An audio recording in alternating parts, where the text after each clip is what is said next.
But I suppose in two completely different ways. The world was very touching but slightly overwhelming. You see, I don't think Diana probably ever realised how much she was loved and known all over the world. When it comes to royalty, secrets are part of the package, but some are bigger than others. In a stunning twist that has shocked even the most loyal royal watchers, the FBI has uncovered something inside Queen Camilla's private bedroom that could turn the palace upside down. But what exactly could it be? What discovery could be so explosive that is capable of shaking the foundations of the royal family? Join us as we unravel the shocking discovery by the FBI inside Queen Camilla's bedroom. The final hours of Princess Diana.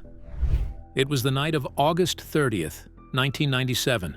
Paris lay quietly under a blanket of stars, peaceful on the outside, but something felt off in the air. Inside the luxurious Ritz Hotel, Princess Diana and her companion, Dodi Fayed, were feeling anything but calm. They were trying to escape the constant attention of photographers who followed their every move. The couple wanted just a moment of peace, away from the flashing cameras and shouting crowds that chased them everywhere. With their bodyguard, Trevor Rees-Jones, they left the hotel through a back entrance, hoping to avoid being spotted. They stepped into a shiny black Mercedes-Benz S280, hoping for a short, quiet ride that might offer a break from the spotlight. But what they didn't know was that the man behind the wheel, Henri Paul, was not in a state to drive safely. Later, investigators would discover that Henri had been drinking and had taken prescription medications that made him unfit to drive. Despite looking calm, he was dangerously impaired, a fact that would soon have heartbreaking consequences. As the car sped through the streets of Paris, witnesses noticed something was wrong. The car was moving too fast and weaving in and out of lanes. What should have been a routine drive quickly turned into a terrifying race. Just after midnight, on August 31st, 1997, disaster struck. The Mercedes crashed violently into a concrete pillar in the Pont de l'Alma tunnel. The impact was so severe that the car was twisted and crushed beyond recognition, a horrifying image of how quickly things had gone wrong. Firefighter Xavier Gourmelon and his team were among the first to arrive at the scene. What they found was chaos, wreckage, debris, and people badly hurt. Amid the confusion, Princess Diana was still alive, though gravely injured. Her voice was faint, barely more than a whisper, but it caught Xavier's attention. At the time, he didn't know who she was. Later, those soft words would become part of the heartbreaking story that the world would never forget. Paramedics worked desperately to save her. She had gone into cardiac arrest right there, in the tunnel. On the way to Pitié-Salpêtrière Hospital, medics fought to keep her heart beating. When they finally arrived at around 2:01 a.m., doctors immediately began emergency treatment. Diana had suffered terrible internal injuries. Her heart and lungs were severely damaged. The medical team performed a thoracotomy, a serious surgery to stop the bleeding and help her heart pump again. But the damage was too great. One of the worst injuries was to the pericardium, the thin protective layer around the heart. It had been torn. This made it nearly impossible for her heart to work properly. Understanding how critical her condition was, the hospital called in one of France's top heart surgeons, Professor Alain Pavie. Along with Dr. Monsef Dahman, he did everything humanly possible. They found a tear in one of the veins near her heart and tried to repair it. But no matter what they did, Diana's injuries were just too severe. For over an hour, the team used every tool and technique they had. They gave her multiple electric shocks in an effort to restart her heart, but it was no use. At 4 a.m., after an exhausting, all-out effort to save her, the doctors had to accept the truth. Princess Diana was gone. The hospital room fell silent. The doctors and nurses, who had fought so hard, stood in quiet sorrow, overwhelmed with grief. Outside those walls, the rest of the world was about to wake up to the news that would break millions of hearts. Diana was more than a princess. She was a symbol of kindness, hope, and compassion. Her tragic death shook the world to its core. Across countries and continents, people mourned. Flowers, candles, and tears filled the streets. But how could this have happened? Was there more to the story? Let's take a closer look. Rumors and conspiracy about Diana's demise. Even though medical professionals and first responders worked tirelessly to save Princess Diana, doubts and wild theories quickly began to spread. These theories cast a dark shadow over the tragic events of that unforgettable night. Much of this speculation came from Mohammed al-Fayed, the father of Dodi Fayed, who strongly believed that the crash wasn't just an accident. He was convinced it was a planned attack by British authorities.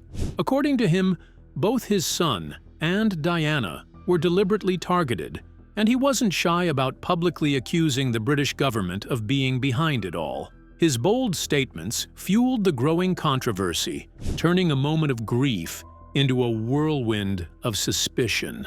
The controversy didn't stop there. Even the doctors and medical staff who tried so hard to save Diana were dragged into the debate.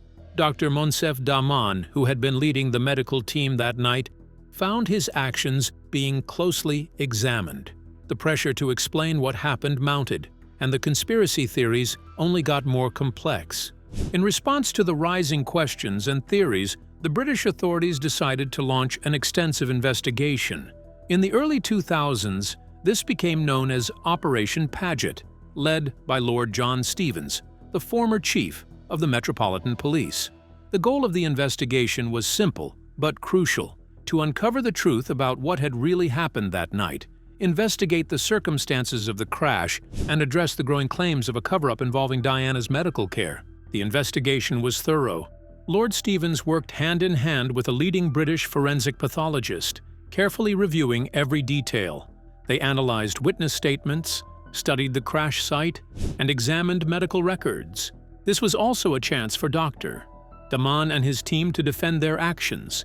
They fully cooperated with the investigation, standing by their commitment to saving Diana's life that night. When the findings were finally made public, they put an end to the conspiracy theories. According to a report from the Daily Mail, Lord Stevens praised the medical team for their professionalism and their expertise in dealing with an incredibly difficult situation. He emphasized that they had done everything in their power to save Diana. The investigation's conclusion was clear. There was no evidence of foul play, and no alternative actions could have changed the tragic outcome. By answering every lingering question and dismissing the baseless accusations, Operation Paget brought much-needed clarity. It confirmed the honesty and dedication of the medical team and proved that Diana's death was unavoidable. As the world continued to mourn the loss of Princess Diana, new insights from her personal diary began to emerge. What shocking revelation could be contained in the diary? Let's find out. Princess Diana's diary and emotional struggles. While the public admired her for her kindness, elegance, and dedication to charity, her private writings revealed a woman struggling with deep emotional pain, feelings of betrayal, and isolation. These journal entries found by the FBI in Camilla's bedroom offered a revealing glimpse into the personal challenges she faced, even as she maintained the polished and perfect image expected of a royal. Diana's diary acts as a window into her inner world, especially highlighting the heartbreak caused by her husband's ongoing affair with Camilla Parker Bowles. In her own words, Diana expressed feelings of inadequacy and betrayal, saying, "I feel like I'm living in her shadow. No matter what I do, he always goes back to her. I'll never be enough." This was a heartbreaking revelation that showed how deeply Charles's actions hurt her, leaving her to question her worth and her place in his life.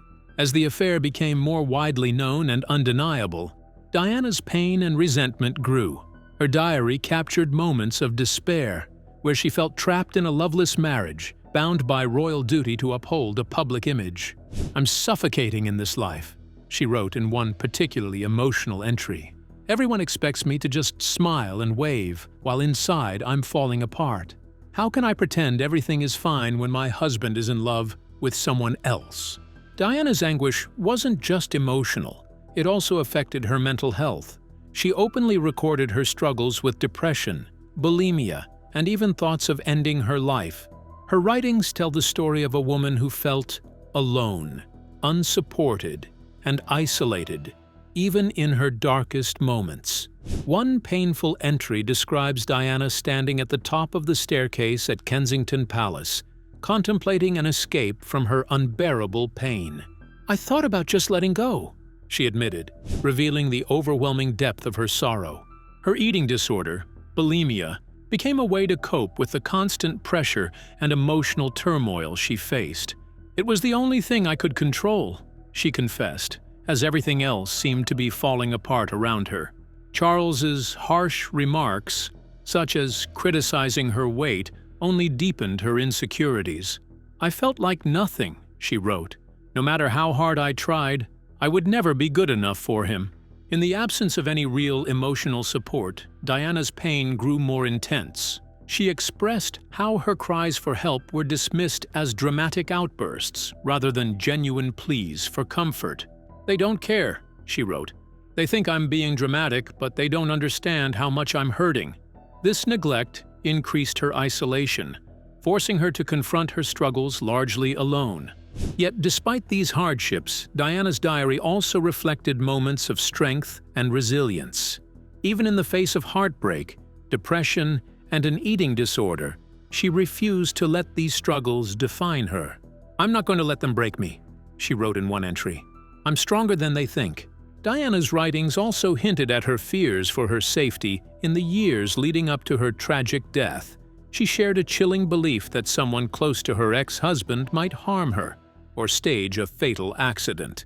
In a letter to her former butler, Paul Burrell, she expressed her fear of dying in a car crash, fear she voiced to others as well.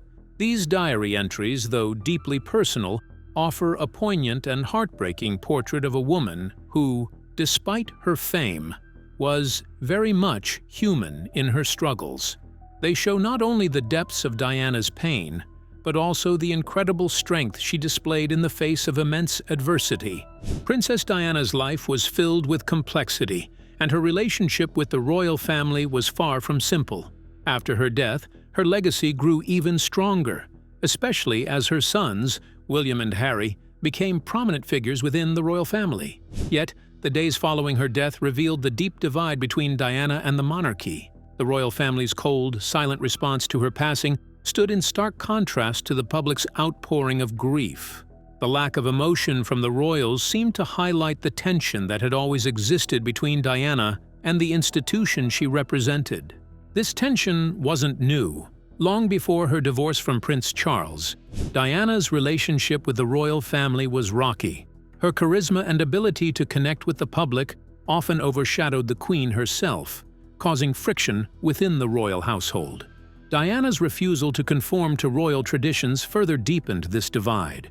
One of her earliest acts of defiance occurred on her wedding day when she chose to omit the word "obey" from her vows, breaking with centuries-old royal customs.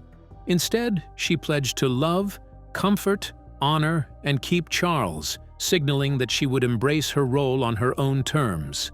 This decision was controversial at the time, but later became a norm in royal weddings, as seen with Kate Middleton and Meghan Markle, who followed Diana's lead. Diana's defiance didn't stop at her vows. She broke many royal traditions to present a more human and approachable image. While the Queen was known for her formal gloves and hats, Diana chose to forgo these symbols of royalty. She believed gloves got in the way of making personal connections, so she opted to shake hands without them. Hats, she felt, made it hard to connect with children, so she left those behind as well. These seemingly small acts made Diana feel more relatable to the public and reinforced her image as the people's princess. Perhaps her most groundbreaking decision was when she gave birth to her sons, William and Harry. Traditionally, royal babies were born at home, surrounded by prominent figures to confirm their legitimacy. But Diana chose to give birth in a hospital, changing royal expectations and setting a new precedent for future generations. These choices demonstrated her unwavering commitment to authenticity and her refusal to let royal protocols control her life. Diana's defiance wasn't just an act of rebellion. It was a statement of her individuality in a role that demanded conformity. While this created friction within the royal family, it only endeared her more to the public. Her willingness to challenge tradition and stay true to herself resonated with people around the world, humanizing the monarchy in the process.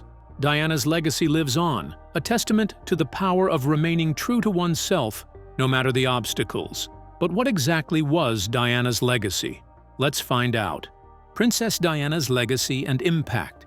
Princess Diana was much more than just a member of the British royal family. She became a symbol of kindness, strength, and change. From the time she became engaged to Prince Charles until her untimely death, she captured the attention of the world. Known as the most photographed woman in the world, Diana used her fame to support causes that mattered to people everywhere.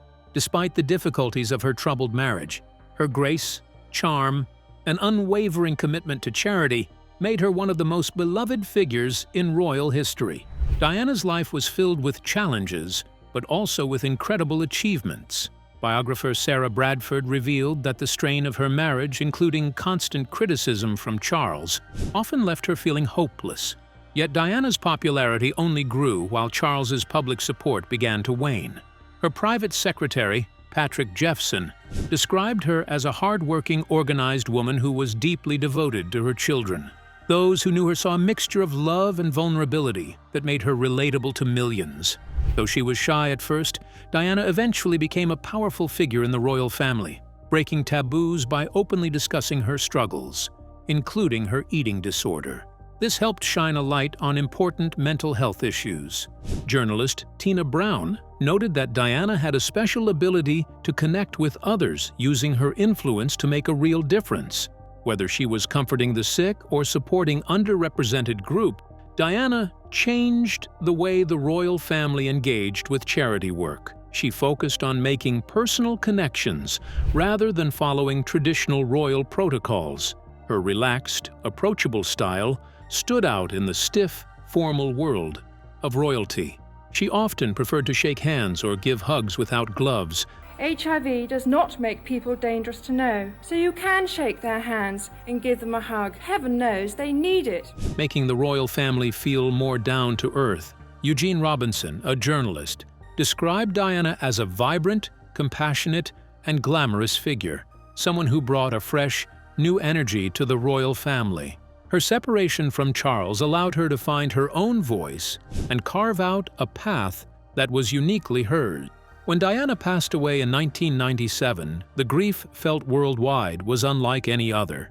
Her death forced the royal family to confront public criticism and adapt to changing expectations. Many, including her son William, believe that her legacy helped bring the monarchy closer to the people, changing how they were viewed by the public. Even after her death, Diana's influence continued. She was named runner-up for Time magazine's Person of the Year in 1997 and was included among the 100 Women of the Year in 2020. However, not everyone agreed with her actions. Some questioned whether her charitable work was genuine or driven by personal motives. Her complex relationship with the media also sparked debate, as she criticized the press for invading her privacy, but also used it to her advantage. Despite these criticisms, Diana's dedication to causes like landmine awareness, AIDS support, and leprosy care showed her true desire to make a positive impact in the world. Historian Ludmila Jordanova pointed out that Diana's story highlights the challenges faced by women in powerful positions, especially those who are charismatic. While some believe her influence has faded over time, others argue that her legacy is still very much alive. In the end, Diana was neither perfect nor without fault, but she was deeply human. Her life, though short, demonstrated the power of compassion, courage, and authenticity. Her legacy continues to inspire people around the world, reminding us of her groundbreaking contributions to both the monarchy and society. Frances Shand Kydd, written message. Frances Shand Kydd, the mother of Princess Diana, lived a life filled with emotional struggles, heartbreak, and constant attention from the public eye. Born in early 1936 as Frances Ruth Burke Roche, she came from a noble family. Her father was Baron Fermoy, and her mother, Ruth Roche, was a close member of the royal circle, serving as a lady-in-waiting to the Queen Mother. From a young age, Frances was surrounded by privilege and high society, growing up not far from the world of British royalty. In 1954, Frances married Viscount Althorp, who would later become Earl Spencer. Their marriage seemed to be a perfect match, one that would carry on the tradition of aristocratic elegance. Together, they had 5 children: Sarah, Jane, John, who sadly died shortly after he was born, Diana, and Charles. Though it appeared on the outside that they had a perfect life, things were far more troubled behind the scenes. In 1967, Frances stunned British society by leaving her husband for Peter Shand Kydd, a wealthy businessman whose family made a fortune in the wallpaper business. This choice sparked a scandal, leading to a messy and very public divorce and custody battle. In a heartbreaking twist, Frances's own mother, Lady Fermoy, testified in court against her own daughter, siding with Viscount Althorp. As a result, the court awarded custody of the children to their father. Frances was devastated. Not only had she lost her family, but her decision also caused her to be rejected by many in her social circle, and it damaged her relationships with her children, especially Diana. Frances later married Peter Shand Kydd, but the marriage eventually fell apart. In yet another painful moment in her life, Peter left her and returned to his first wife. Frances's personal life seemed filled with one heartbreak after another, and her emotional wounds ran deep. These challenges likely affected her relationship with Diana. Though the two shared a bond of love, their connection was often tense and full of misunderstandings. At first, Frances was proud of Diana's marriage to Prince Charles, seeing it as a great honor for the family. But as Diana began to struggle with the pressures of royal life, their relationship grew strained. One of their most serious arguments was reportedly about Diana's romantic relationship with Hasnat Khan, a British Pakistani heart surgeon. Frances disapproved of Diana dating someone from a different race, a viewpoint that deeply hurt and angered Diana. By the time Diana tragically died in a car crash in 1997, she and her mother were no longer speaking. After her daughter's death, Frances released a heartfelt handwritten note to the public, thanking everyone for their love and prayers. She wrote, "I pray for her and the 2 men who died with her, and for their families. I am so proud of William and Harry and Diana's sisters, Sarah and Jane, and her brother Charles. I thank God for the gift of Diana and for all her loving and giving. I give her back to him with my love, pride, and admiration, to rest in peace." However, not everyone believed that Frances was honoring Diana's memory. In the months following the tragedy, Diana's former butler, Paul Burrell, accused Frances of destroying many of Diana's personal letters and belongings. He claimed that she and other family members were trying to erase parts of Diana's private life, possibly to protect the family's image or hide things they didn't want the public to know. This created deep tension between Frances and those who had been close to Diana. Burrell, believing it was his duty to protect Diana's legacy, secretly saved some of her items by taking them to his home. This act later led to a legal case, where he was accused of stealing Diana's possessions. The trial ended when Burrell revealed he had informed the Queen about what he had done. Frances Shand Kydd's actions, especially after Diana's death, remain controversial. Her public grief didn't seem to match the private accusations, and her complicated relationship with Diana continued. What are your thoughts on the shocking discovery by the FBI inside Camilla's bedroom? Share your thoughts with us in the comments section. Don't forget to like and subscribe.